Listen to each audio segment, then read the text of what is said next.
Copyright disclaimer under Section 107 of the Copyright Act 1976. Allowance is made for fair use for purposes such as criticism, comment, news reporting, scholarship, and research. Fair use is a use permitted by copyright statute that might otherwise be infringing. Non-profit, educational, or personal use tips the balance in favor of fair use. అన్నా చెల్లెలు US billionaires కాని ఊరికి ఎందుకు చిరిగిన బట్టలతో వచ్చారు? చిరిగిన బట్టల వెనుక దాగున్న బిలియనీర్ మాస్టర్ ప్లాన్ ఏంటి? 100 కోట్లున్నా మారువేషంలో భిక్షగాడ్లా తన ఊరికి ఎందుకొచ్చాడు? డబ్బును చూసి ప్రేమించే బంధువులా, లేక మనిషిని చూసి ప్రేమించే మిత్రులా? ఎవరి ముసుగు తొలగింది? ఆకలి తీర్చిన అమ్మాయి అర్థాంగైందా? అండగా నిలిచిన మిత్రుడు బావరుడు బావయ్యాడా? అహంకారంతో ఉన్న పెద్దనాన్నలు ఆస్తులు లాక్కుని అనాథలుగా రోడ్మీదికి తోసేసిన తమ్ముడు పిల్లలు పెదనాన్నల ఆస్తులు పోకుండా ఎలా కాపాడారు? ఆంధ్రప్రదేశ్ రాష్ట్రంలోని కోనసీమ ప్రాంతం అంటే నేనే పచ్చని కొబ్బరి చెట్లు, గలగలపారే గోదావరి కాలువలు, అలాంటి ఒక అందమైన గ్రామంలో సుఖీభవ నిలయం, ఒక పెద్ద పేరున్న ఇల్లు. ఆ ఇంటి యజమానులు 5గురు అన్నదమ్ములు. ఊళ్ళో అందరూ వారిని గౌరవించేవారు. కాని ఆ ఇంటి గోడల మధ్య లోకం వేరుగా ఉండేది. మొదటి 4 అన్నదమ్ములు భోగభాగ్యాలకు, ఆస్తులకు అలవాటు పడినవారు. తమ హోదా, కులం, పలుకుబడి అంటే వారికి అమితమైన గర్వం. వారి దృష్టిలో డబ్బులేనివాడు మనిషే కాదు. అందరికంటే చిన్నవాడైన భూపతి మాత్రం పైన 4 కంటే భిన్నమైన వ్యక్తి. తన వాటా ఆస్తిని పెంచుకోవాలనే తాపత్రయం అతనిలో లేదు. సౌమ్యత, మృదు స్వభావం అతని ఆభరణాలు. అతని భార్య కూడా అతనికి తగ్గట్టే ఎంతో గుణవంతురాలు. అన్నదమ్ములందరూ ఒకే ఆవరణలో ఉన్న భూపతి పట్ల మిగిలిన 4కి ఒక రకమైన చిన్నచూపుండేది. వీడు మరీ వెర్రి బావులవాడు, వీడికి లోకజ్ఞానం లేదు అని హేళన చేసేవారు. అయినా భూపతి తన అన్నల మీద ఉన్న గౌరవంతో వారి మాటలను ఎప్పుడూ ఎదురు చెప్పేవాడు కాదు.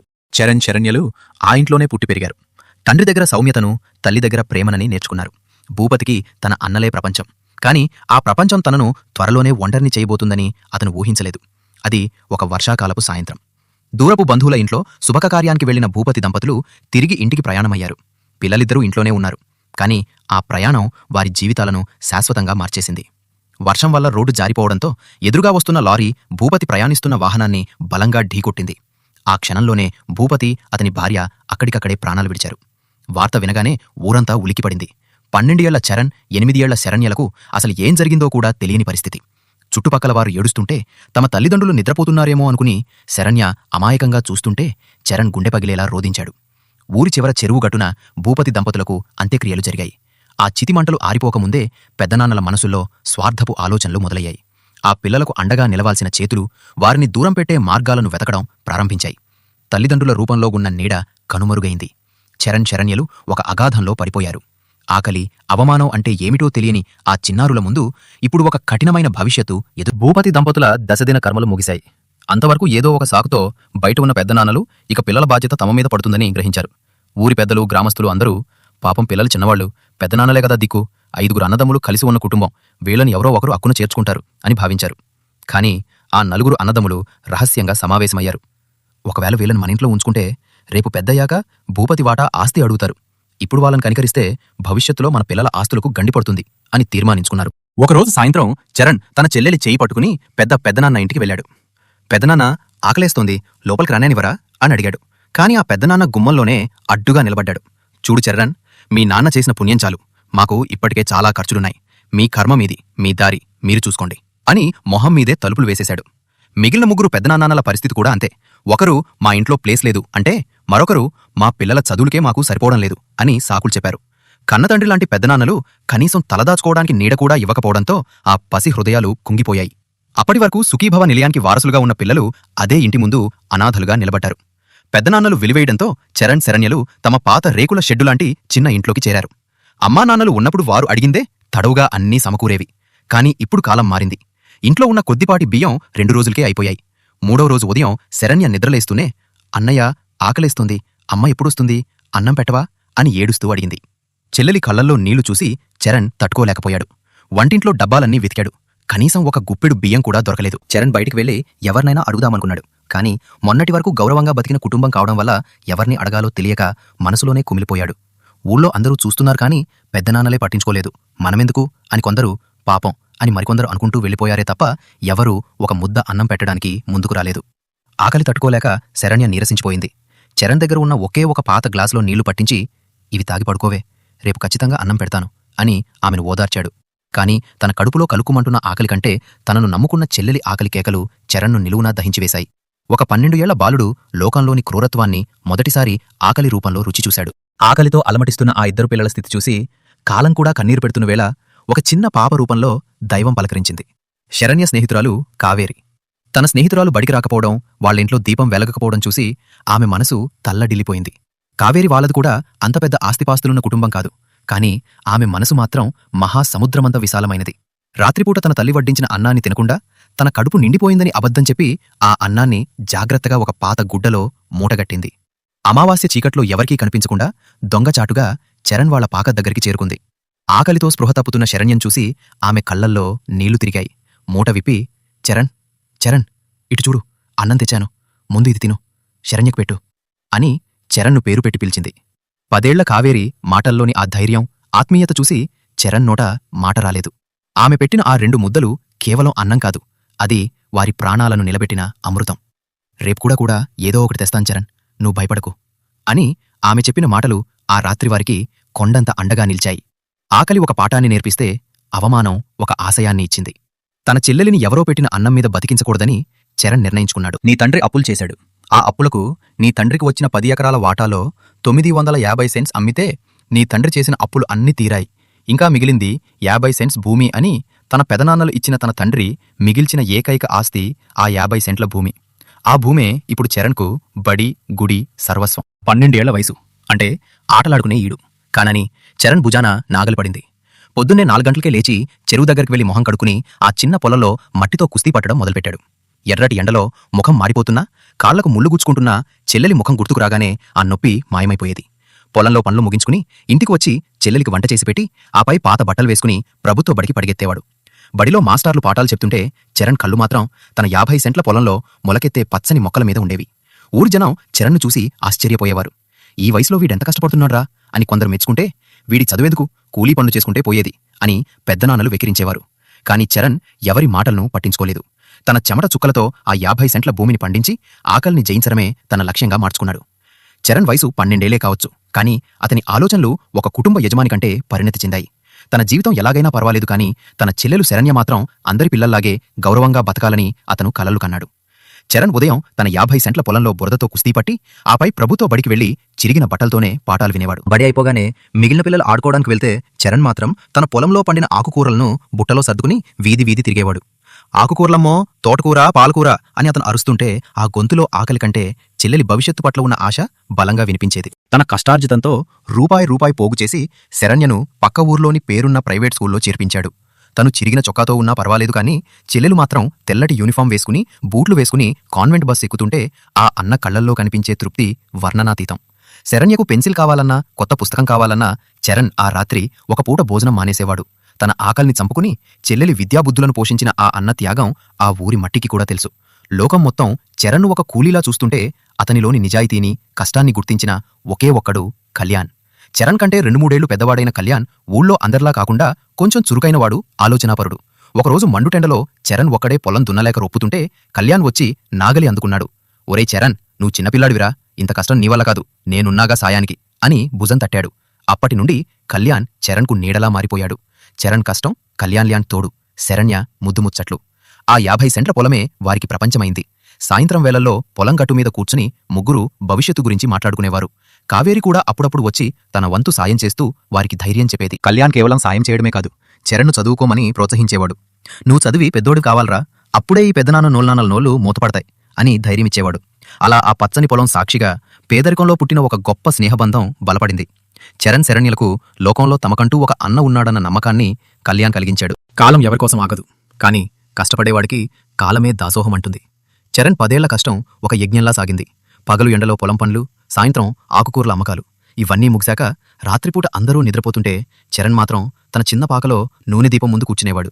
ఆ నూనె దీపం వెలుగులో చరణ్ పుస్తకాలు తిరిగేస్తుంటే పక్కనే నిద్రపోతున్న చెల్లెలి ముఖం అతనికి శక్తినిచ్చేది. కళ్ళు నిద్రతో బరువెక్కినా చల్లటి నీళ్లతో కళ్ళు కడుపుని మరీ చదువుకునేవాడు. కాలేజీకి వెళ్లడానికి సరైన బట్టల్లేవు, కడుపు నిండా తిండి లేదు, కాని మెదడు నిండా మాత్రం లక్ష్యముంది. ఇంటర్మీడియట్ ఫలితాలు విడుదలయ్యాయి. ఆశ్చర్యకరంగా ఏ కోచింగ్ సెంటర్లు లేని, కనీసం కరెంట్ లేని ఆ పల్లెటూరు కుర్రాడు రాష్ట్ర స్థాయిలో ప్రథమ ర్యాంక్ సాధించాడు. పత్రికల వారు, టీవీల వారు ఆ చిన్న పాక ముందు క్యూ కట్టారు. ఊరంతా చరణ్ను భుజాల మీద వేసుకుని ఊరేగిస్తుంటే పెద్దనాన్నలు మాత్రం తమ ఇంటి అరుగుల మీద కూర్చుని ఈర్ష్యతో రగిలిపోయారు.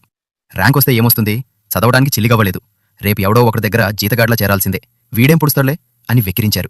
కాని చరణ్ ఆ మాటలు పట్టించుకోలేదు. అతని కళ్ళు ఇప్పటికే రేపటి ఆశవైపు చూస్తున్నాయి. ర్యాంక్ సాధించిన ఆనందం ఎంతోసేపు నిలవలేదు. చరణ్కు దేశంలోనే అత్యున్నతమైన ఇంజనీరింగ్ కాలేజీలో సీటొచ్చింది. కానీ నగరంలో ఉండి చదువుకోవాలన్నా, ఫీజు కట్టాలన్నా వేలల్లో డబ్బు కావాలి.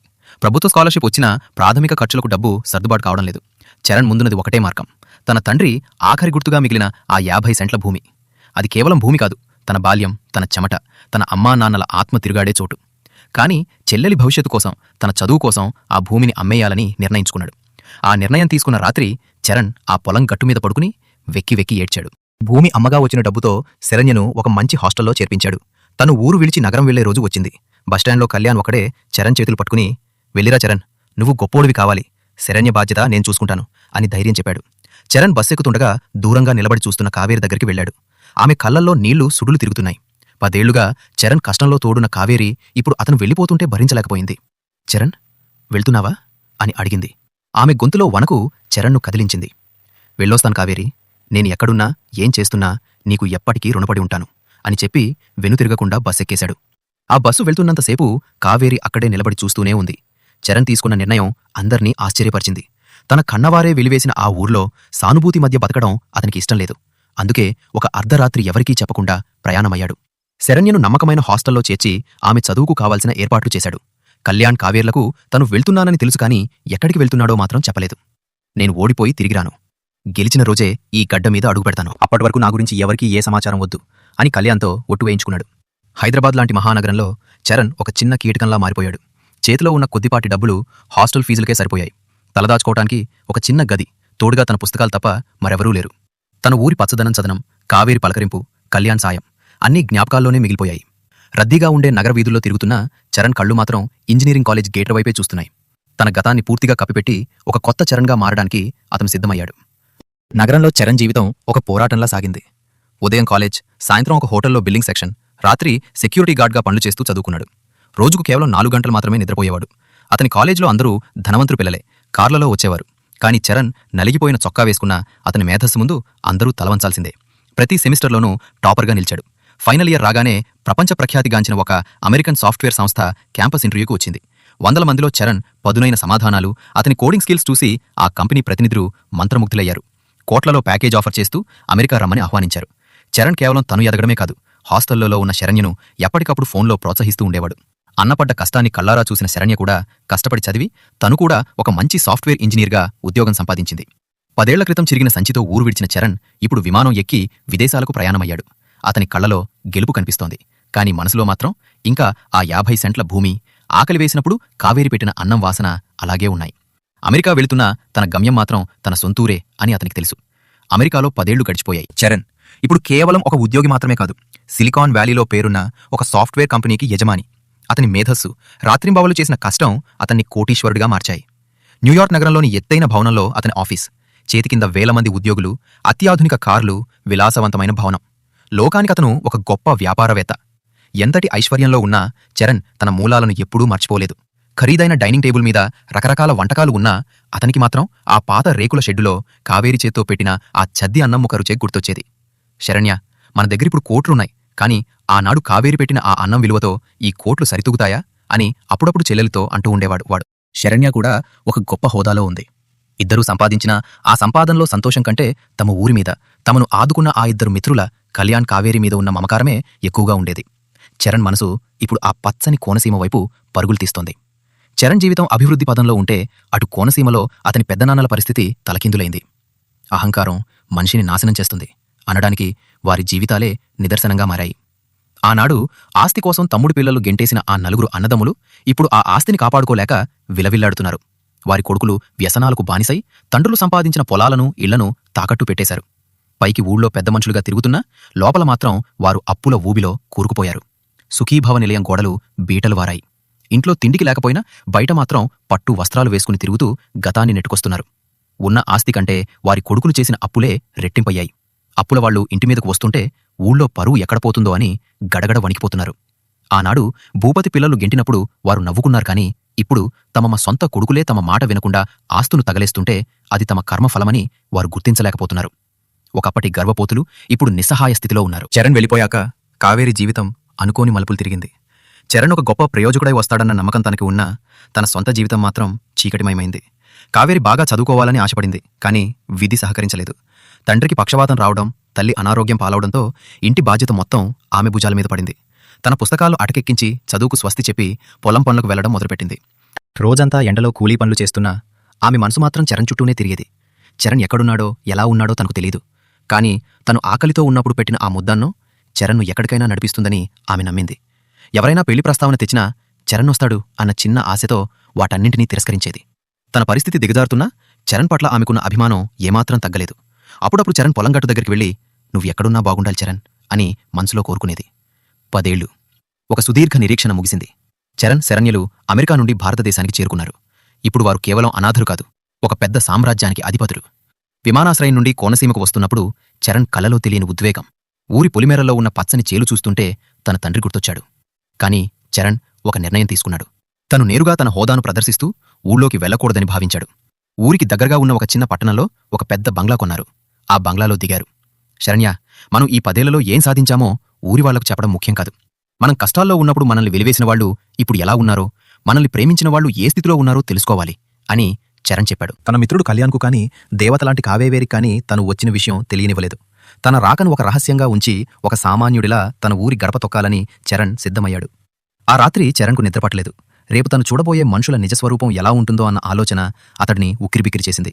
అమెరికాలో కోట్ల సామ్రాజ్యాన్ని శాసించే చరణ్ ఇప్పుడు తన సొంత ఊరి శివార్లలో ఒక సామాన్యుడిలా ఆలోచిస్తున్నాడు. తన మనసులో ఒకటే సంఘర్షణ.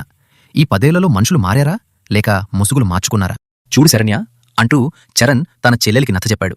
"మనమిప్పుడు కార్లలో దిగి నగలు నట్రాలతో ఊళ్ళోకి వెళ్తే మనల్ని పొగడం నోరు ఉండదు. ఆనాడు మనల్ని గెంటిన పెద్దనాన్నలే మనకు హారతులు పడతారు. కానీ అది మన మీద ఉన్న ప్రేమ కాదు, మన ఆస్తి మీదున్న ఆశ. మనకు కావాల్సింది నిజమైన అనుబంధం, ముసుగు వేసుకున్న బంధుత్వం కాదు." చరణ్ ఒక సాహసోపేతమైన నిర్ణయం తీసుకున్నాడు. "మనం నిరుపేదలుగానే మన ఊరికి వెళ్దాం. మన దగ్గర చిల్లిగవ్వ లేదని చెప్దాం. అప్పుడు కూడా మనల్ని ఆదరించేవాళ్లే మనకు కావాల్సిన వాళ్ళు. అప్పుడే మన రక్త సంబంధీకుల అసలు రంగు బయటపడుతుంది" అన్నాడు. శరణ్య మొదట సంకోచించినా అన్న మాటల్లోని లోతును అర్థం చేసుకుని సరేనంది. కోట్ల విలువైన సూట్లు, ఖరీదైన వాచీలు, బ్రాండెడ్ బూట్లు అన్నీ ఆ బంగ్లా గదిలోని సూట్ కేసులకే పరిమితమయ్యాయి. చరణ్, శరణ్యలు తమ గతాన్ని అద్దంలో చూసుకున్నట్లుగా సిద్ధమయ్యారు. చరణ్ తన తలకట్టును చెరుపుకున్నాడు. నగరపు మెరుగులన్నీ పోయేలా ముఖానికి కాస్త దుమ్ము కొట్టుకున్నాడు. 10 ఏళ్ల క్రితం తాను వేసుకున్నటువంటి పాత రంగు వెలిసిన చొక్కా, మాసిన పంచె ధరించాడు. శరణ్య కూడా ఒక సామానికి ఆసక్తి కలిగిందించాడు. శరణ్య కూడా ఒక సాధారణ నూలు చీర కట్టుకుని ఆభరణాలన్నీ తీసేసి ఒక పేద యువతిలా మారిపోయింది. వారు అద్దంలో చూసుకుంటే 10 ఏళ్ల క్రితం ఊరు వదిలి వెళ్తున్న అనాథలే మళ్లీ తిరిగి వచ్చినట్లు అనిపించింది. కళ్లల్లో ఆశ, ముఖంలో నీరసం నటిస్తూ వారు తమ పెద్దనాన్నలింటివైపు అడుగులు వేశారు. సుఖీభవ నిలయం గేటు దగ్గరికి రాగానే చరణ్ గుండె వేగంగా కొట్టుకుంది. ఆనాడు తలుపులు వేసిన అదే గడప ఇప్పుడు అదే గడప దగ్గర ఒక భిక్షగాడిలా నిలబడబోతున్నాడు. కాని ఈసారి అది తనను తాను నిరూపించుకోవడానికి కాదు, ఎదుటివారి ముసుగులు తొలగించడానికి. 10 ఏళ్ల తర్వాత చరణ్, శరణ్యలు సుఖీభవ నిలయం గుమ్మం ముందు నిలబడ్డారు. ఆ ఇల్లు ఇప్పుడు పాతబడినా అక్కడ నివసించే మనుషుల అహంకారం మాత్రం తగ్గలేదు. చరణ్ వంగి వంగి దండాలు పెడుతూ, "పెద్దనాన్న, నేను మీ తమ్ముడు భూపతి కొడుకుని, చరణ్ను. శరణ్యకు ఒక మంచి సంబంధం వచ్చింది, కానీ చేతిలో చిల్లిగవ్వలేదు. మీరు పెద్ద దిక్కుగా ఉండి కాస్త సాయం చేస్తే మా బతుకులు బాగుపడతాయి" అని దీనంగా వేడుకున్నాడు. చరణ్ మాటలు వినగానే పెద్దనాన్నల ముఖాల్లో కనికరం బదులు చిరాకు పుట్టింది. "చూడ్రా, మళ్లీ వచ్చారు బిచ్చగాలలా. 10 ఏళ్లు ఎక్కడ చచారో తెలీదు, ఇప్పుడు పెళ్లిళ్లంట, సాయమంట. మా కొడుకులు చేసిన అప్పులతో మేమే మునిగిపోతుంటే మీకు పెట్టడానికి మా దగ్గరేముంది" అంటూ విరుచుకుపడ్డారు. చరణ్ అలాగే నిలబడి బ్రతిమాలుతుంటే, "ఒరే, వీళ్ళని బయటికి నెట్టేయండి" అని తమ దగ్గర ఉన్న పనివాళ్లను, గూండాలను పురమాయించారు. వారు చరణ్ కాలర్ పట్టుకుని వీధిలోకి తోసేశారు. శరణ్య కన్నీళ్లు పెట్టుకుంటే ఆ పెద్దనాన్నల కొడుకులు గేలి చేస్తూ నవ్వారు. రక్త సంబంధం ఇంతగా కుళ్ళిపోయిందా అని చరణ్ మనసు రగిలిపోయింది. ఆ క్షణం అతని కళ్ళలో ఒక నిశ్చయం కనిపించింది. అవమానంతో అక్కడి నుండి బయటకు వచ్చిన చరణ్, శరణ్యలు నేరుగా కావేరి ఇంటికి వెళ్లారు. ఆమె ఇల్లు పెంకుటిల్లు. ఆమె స్థితి కూడా పేదరికంలోనే ఉంది. కావేరి వాకిలి తుడుస్తూ దూరం నుండి వస్తున్న ఆ ఇద్దరినీ చూసింది. చరణ్ ఆకారం మారిపోయినా ఆ కళ్ళలోని దీనత్వం ఆమెకు 10 ఏళ్ల నాటి చరణ్ను గుర్తుచేసింది. "చరణ్, నువ్వేనా?" అంటూ చేతిలోని చీపురు పక్కన పడేసి పరిగెత్తుకుంటూ వచ్చింది. "ఎక్కడికి వెళ్ళిపోయావు చరణ్? ఇన్నేళ్ల తర్వాత వచ్చావా? ఇంతలా అయిపోయావేంటి? తిండి తిని ఎన్ని రోజులైంది?" అంటూ ఏడుస్తూనే వారిద్దరినీ లోపలికి తీసుకెళ్ళింది. చరణ్ కోటీశ్వరుడిగా రాలేదని ఆమెకి ఏమాత్రం బాధలేదు. ప్రాణంతో తిరిగి వచ్చాడన్న సంతోషమే ఆమె కళ్ళల్లో కనిపించింది. తన ఇంట్లో ఉన్నది కొద్దిపాటి గంజి అన్నమే అయినా ఎంతో ప్రేమగా విస్తర్లు వేసి వడ్డించింది. "చూడండి, మీరు వచ్చారు, నా ప్రాణం లేచి వచ్చింది. నా దగ్గర ఆస్తులు లేవు, కానీ మీ ఇద్దరినీ నేను చూసుకోగలను. మీరు మళ్లీ ఎక్కడికి వెళ్ళొద్దు" అని తన ఆత్మీయతను చాటుకుంది. తనను గెంటేసిన కోటీశ్వర్లైన పెద్దనాన్నలు ఎక్కడా? తనకున్న కొద్దిపాటి ఆహారాన్ని పంచుతున్న ఈ పేదరాలు ఎక్కడా? చరణ్ మనసు ద్రవించింది. ఆ అన్నం తింటుంటే చరణ్కు తాను అమెరికాలో తిన్న ఏ ఖరీదైన భోజనం కూడా సాటిరాదనిపించింది. కావేరి మంచితనం ముందు తన కోట్ల ఆస్తి చిన్నబోయినట్లు చరణ్ అనుభూతి చెందాడు. కావేరి ఇంటి అరుగుమీద కూర్చుని చరణ్ గతాన్ని గుర్తు చేసుకుంటున్నాడు. చుట్టూ ఉన్న పేదరికం, పాతబడిన గోడలు కావేరి ఆర్థిక స్థితిని చెబుతున్నాయి కాని ఆమె మాటల్లోని గౌరవం మాత్రం ఆమె అన్నిటినీ చూపేది. ఇలా వర్చసల్లోని గౌరవం మాత్రం ఆమె సంస్కారాన్ని చాటుతోంది. చూడు చరణ్, 10 ఏళ్ల క్రితం నువ్వు వెళ్తున్నప్పుడు ఖాళీ చేతులతో వెళ్ళావు. ఇప్పుడు అలాగే వచ్చావు. దానికి నువ్వెందుకు బాధపడుతున్నావు? నా దృష్టిలో నువ్వు ఆనాటి చరణ్వే. నీకు ఆస్తులు లేకపోవచ్చు కాని నీ కష్టపడే తత్వం ఉంది, అది చాలు అంది కావేరి దీనంగా ఉన్న చరణ్ని చూస్తూ. చరణ్ ఏమీ మాట్లాడలేకపోయాడు. అమెరికాలో తన కోసం పనిచేసే వేలమంది ఉద్యోగులు తన హోదాను చూసి గౌరవిస్తే ఇక్కడ కావేరి మాత్రం కేవలం చరణ్ని చూసి ప్రేమిస్తోంది. నాకు ఆకలి వేసినప్పుడు అన్నం పెట్టావు, ఇప్పుడు అనాథగా వచ్చినా ఆదరిస్తున్నావు. నీ రుణం ఎలా తీర్చుకోను కావేరి అని చరణ్ మనసులో అనుకున్నాడు. కావేరి తన కష్టాల గురించి ఒక్క మాట కూడా చెప్పలేదు. తన చదువు ఆగిపోయిందని, తాను కూలీ పనులకు వెళ్తున్నానని బాధపడలేదు. చరణ్, శరణ్యలు క్షేమంగా తిరిగి వచ్చారన్న సంతోషం ఆమె ముఖంలో ఒక దేవతలాంటి కాంతిని నింపింది. చరణ్ ఊరికి వచ్చాడని తెలుసుకున్న కళ్యాణ్ పరుగుపరుగును వచ్చాడు. కళ్యాణ్ ఇప్పుడు ఆ ఊరి సర్పంచ్. అధికారమున్నా, హోదా ఉన్నా తన పాత మిత్రుని చూడగానే అతను భావోద్వేగానికి లోనయ్యాడు. చరణ్ ధరించిన ఆ చిరిగిన బట్టలు చూసి కళ్యాణ్ కళ్ళు చెమ్మగిల్లాయి. ఒరే చరణ్, ఎక్కడికెళ్ళిపోయావురా? 10 ఏళ్లుగా నీకోసం కనిపెట్టుకునున్నాం, పరిస్థితిలా ఎందుకయింది అంటూ చరణ్ను గాఢంగా కౌగిలించుకున్నాడు. సర్పంచ్ అనే గర్వం ఎక్కడా కనిపించలేదు. చరణ్ తలదించుకుని, కళ్యాణ్, శరణ్యకు పెళ్లి సంబంధం వచ్చింది కాని మా దగ్గర చిల్లిగవ్వలేదు. అనాథలమని పెద్దనాన్నలు గెంటేశారు, ఇక్కడ మాకు దిక్కులేదు అని అబద్ధం చెప్పాడు వారిని పరీక్షించడానికి. అది విన్న కళ్యాణ్ ఒక్క నిమిషం కూడా ఆలోచించలేదు. ఎవరు చెప్పారు నీకు దిక్కులేదని? నేనున్నాను. శరణ్యను నేను పెళ్లి చేసుకుంటాను. స్నేహితుడికిచ్చిన మాట కంటే ఈ సర్పంచ్ పదవి ఎక్కువ కాదు. ఆమెకు ఆస్తి లేకపోయినా పర్వాలేదు, మీ ముగ్గురి అనుబంధమే నాకు ఆస్తి, ఈ పెళ్లి బాధ్యత నాది అని అందరి ముందు ధైర్యంగా ప్రకటించాడు. ఆస్తి కోసం అల్లాడే లోకంలో ఒక నిరుపేద అమ్మాయిని, మారువేషంలో ఉన్న శరణ్యను పెళ్లి చేసుకోవడానికి సిద్ధపడిన కళ్యాణ్ నిబద్ధత చూసి చరణ్ కళ్ళల్లో ఆనంద బాష్పాలు రాలాయి. నిజమైన స్నేహమంటే పేదరికాన్ని కాదు, మనసును చూస్తుందని అతనికి అర్థమైంది. గ్రామ పంచాయతీ రచ్చబండ దగ్గర గ్రామసభ జరుగుతోంది. సర్పంచ్ కళ్యాణ్ తన నిర్ణయాన్ని బహిరంగంగా ప్రకటించాడు. భూపతి కూతురు శరణ్యను నేను వివాహం చేసుకోబోతున్నాను అన్న మాట ఊరంతా పాకింది. అది విన్న పెద్దనాన్నలు కడుపు మంటతో అక్కడికొచ్చారు. పెద్దనాన్నలు వికటంగా నవ్వుతూ సభలోకి అడుగుపెట్టారు. చూడండి గ్రామస్తులారా, మన సర్పంచ్ గారికి బుద్ధి గడ్డి తిన్నట్టుంది. ఈ ఊళ్ళో ఇంతమంది సంబంధాలు ఉండగా గజం భూమి లేని, తినడానికి తిండి లేని ఈ అనాథ పిల్లలతో పెళ్లి ఏంటి సర్పంచ్ గారు అని ఎద్దేవా చేశారు. వీళ్ళు బిచ్చగాలలా మా ఇంటికొస్తే మేమే గెంటివేశాం, అలాంటిది మీరు వీళ్ళని నెత్తిన పెట్టుకుంటారా? మీ నిర్ణయం వల్ల మా సుఖీభావ కుటుంబం పరువు గంగలో కలుస్తోంది.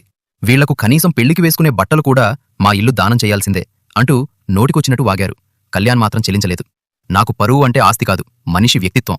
శరణ్య నా స్నేహితుడి చెల్లెలు, గుణవంతురాలు, నాకు ఆమె కావాలి అని ఖరాఖండిగా చెప్పాడు.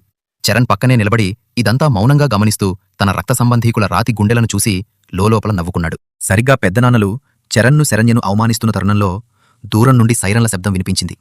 ఊరి దుమ్ము రేపుతూ 4 నల్లటి నిగనిగలాడే ఖరీదైన కార్లు, రేంజ్ రోవర్స్ మరియు మర్సిడీస్ రచ్చబండవైపు దూసుకొచ్చాయి. ఆ కార్ల మీద అమెరికా ప్రతినిధుల స్టిక్కర్లు, సెక్యూరిటీ సిబ్బందిని చూసి ఊరంతా ఆశ్చర్యపోయింది. కార్లు ఆగగానే సూట్లు ధరించిన సెక్యూరిటీ గార్డులు దిగి ఒక కారారు తలుపు తీశారు. అందులో నుండి 10 ఏళ్ల క్రితం ఊరు వదిలిన ఆ పాత సంచి ఉన్న చరణ్ కాదు, దర్పాన్ని చిందిస్తున్న బిలియనీర్ చరణ్ కారు ఎక్కాడు.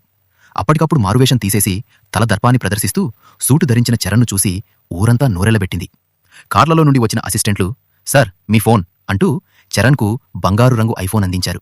శరణ్య కూడా ఒక రాకుమారిలా ఖరీదైన దుస్తుల్లో కారు దిగింది. నిన్నటి వరకు భిక్షగాడు అన్న పెద్దనాన్నల నోళ్లు పడిపోయాయి.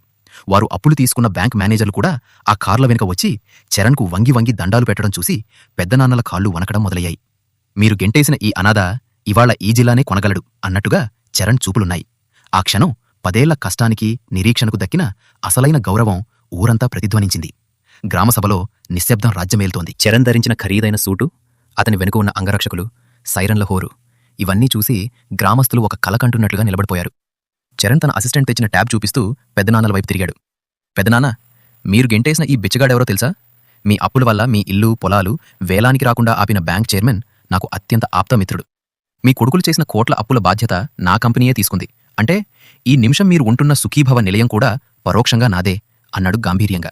ఆ మాట వినగానే పెద్దనాన్నల కాళ్ల కింద భూమి కదిలిపోయింది. నిన్నటి వరకు మా పరువు తీయకండి అన్న గొంతుల్లో ఇప్పుడు మాట పెగలడం లేదు. తమ కొడుకుల అప్పుల నుండి కాపాడగలిగే ఏకైక శక్తి తాము చీత్కరించుకున్న చరణే అని తెలిసి వారు తలలు దించుకున్నారు. అమెరికాలో ఒక సామ్రాజ్యాన్ని శాసించే చరణ్ మన గ్రామానికి దైవ సమానుడు అని ఊరి జనం చెప్పుకోవడం మొదలుపెట్టారు. పెద్దనాన్నల అవమానాలకు జవాబుగా చరణ్ తన తర్వాతి అడుగు వేశాడు. కళ్యాణ్ దగ్గరికి వెళ్లి అతని చేతులు ఆత్మీయంగా పట్టుకున్నాడు. ఊరి పెద్దలారా, నా దగ్గర పైసా లేదని తెలిసినప్పుడు కూడా నా చెల్లెలు చేయి పట్టుకుని పెళ్లి చేసుకుంటానని ధైర్యంగా నిలబడ్డ ఈ కళ్యాణ్ నాకు స్నేహితుడు మాత్రమే కాదు, నా ప్రాణమిత్రుడు. ఈరోజు నా చెల్లి కోటీశ్వరరాలు కాబట్టి కళ్యాణ్కి ఇవ్వడం లేదు, ఆమె అనాథ అని అనుకున్నప్పుడు కూడా ఆదరించిన అతని గొప్ప మనసుకే నా చెల్లినిస్తున్నాను అని చరణ్ ప్రకటించాడు. మరుక్షణమే ఆ రచ్చబండ దగ్గరే అద్భుతమైన డెకరేషన్లు వెలిశాయి. అమెరికా నుండి తెచ్చిన ఖరీదైన వజ్రాల ఉంగరాన్ని చరణ్ తన చెల్లెలికిచ్చి కళ్యాణ్ చేతికి తొడిగించమని చెప్పాడు. శరణ్య కళ్లల్లో ఆనంద భాష్పాలు రాలాయి. 10 ఏళ్ల క్రితం కన్నీటితో ఊడు విడిచిన అదే చోట ఇవాళ సంతోషంతో ఆమె నిశ్చితార్థం జరిగింది. ఆస్తి చూసి కాదు, వ్యక్తిత్వాన్ని చూసి ప్రేమించిన కళ్యాణ్కి దక్కిన ఆ గౌరవం చూసి ఊరంతా జేజేరు పలికారు. పెద్దనాన్నలు మాత్రం ఒక మూలం నిలబడి అజ్ఞానంతో తాము కోల్పోయిన బంగారులాంటి బంధాలను చూసి కుమిలిపోయారు. నిశ్చితార్థం ముగిసిన తర్వాత చరణ్ తన మనసులోని అసలు కోరికను బయటపెట్టాలని నిర్ణయించుకున్నాడు. కాని తను నేరుగా వెళ్తే కావేరి కంగారు పడుతుందని భావించి శరణ్యను రాయబారిగా పంపాడు. శరణ్య కావేరి ఇంటికి వెళ్ళింది. అప్పటికే ఊళ్ళో జరిగిన పరిణామాలకు కావేరి ఆశ్చర్యపోయి ఉంది. శరణ్య ఆమె చేతులు పట్టుకుని, కావేరి, ఆనాడు మా అన్నయ్యకు నాకు అన్నం పెట్టి ప్రాణం పోశావు. ఇవాళ మా అన్నయ్య తన ప్రాణాన్ని నీ చేతుల్లో పెట్టాలనుకుంటున్నాడు. నిన్ను తన జీవిత భాగస్వామిగా స్వీకరిస్తానని మా అన్నయ్య మాట ఇస్తున్నాడు. నువ్వు ఒప్పుకుంటావా అని అడిగింది.